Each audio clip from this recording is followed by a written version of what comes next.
quand on veut profiter d'une plante pour essayer d'en faire une autre. Donc, dépendamment du type de plante, on voit ici qu'il y a des petites racines aériennes qui viennent se former plus haut parce que c'est une plante grimpante.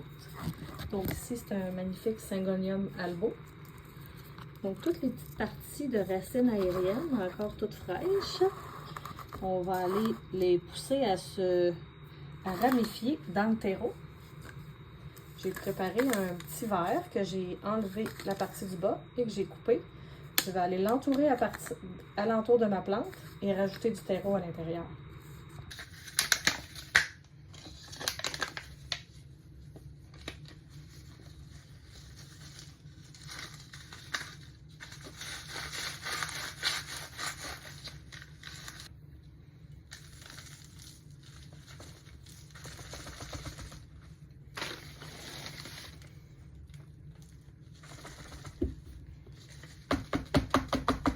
Donc, on fait une petite extension de pot et je vais aller humidifier sur le dessus. Donc, les racines vont se former, descendre jusqu'en bas. Puis par la suite, je vais pouvoir faire des sections pour faire des boutures. Puis chaque section va avoir déjà ses propres racines.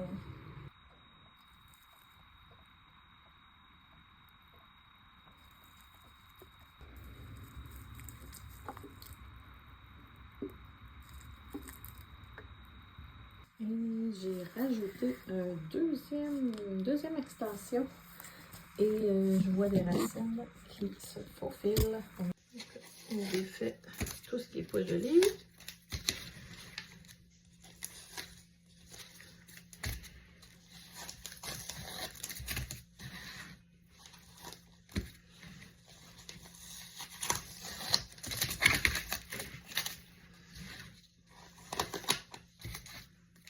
Ici, je vais aller couper le verre. Je l'avais vraiment glissé, mais il n'était pas coupé, donc je vais aller le couper.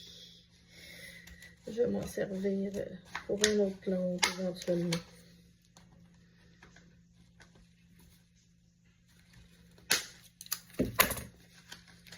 Tranquillement.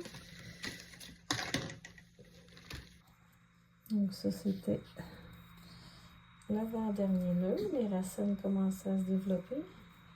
Ici, les racines du nœud qu'il y a là. Et je vais aller continuer à tout retirer.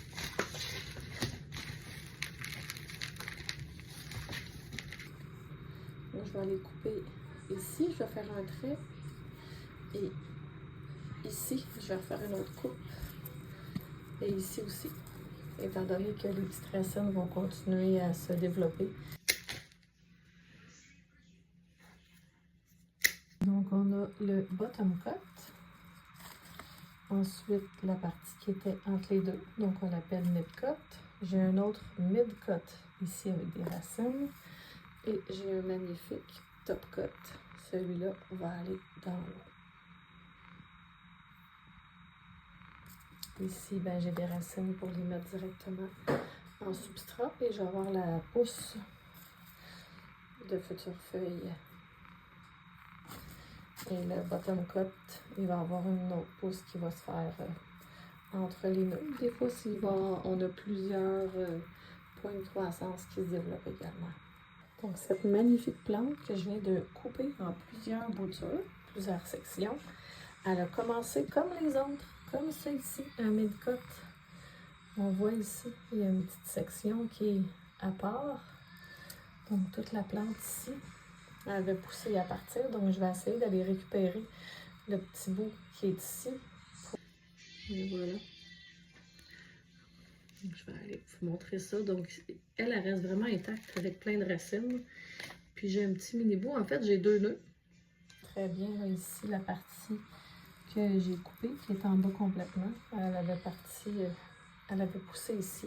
Donc, je vais redemander à ce petit Wet Sticks sans feuilles de me redonner une autre plante.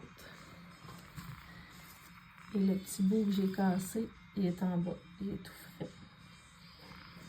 Elle a quand même beaucoup de racines pour continuer à évoluer.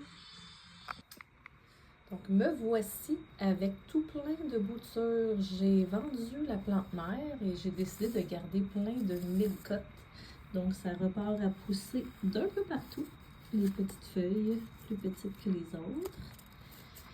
Et j'ai décidé de cultiver mes boutures en paillis de cèdre. Donc, éventuellement, ça va faire une plante fournie. Donc, le Syngonium, c'est une plante grimpante. Donc, je vais pouvoir mettre un tuteur là, dans le milieu quand que les petites pousses vont commencer à être un petit peu plus fournies. Donc, quand on veut avoir une plante là, avec beaucoup de pousses au lieu de juste une, on peut y aller comme ça avec la méthode des pots étagés. Garder le substrat humide pour que les nœuds se développent. Donc, toutes les petites racines aériennes se développent dans le terreau. Ensuite, on recoupe. Puis, on peut aller se faire une plante plus fournie, mais à partir de juste un achat qu'on a fait d'une bouture, surtout pour des plantes un petit peu plus dispendieuses.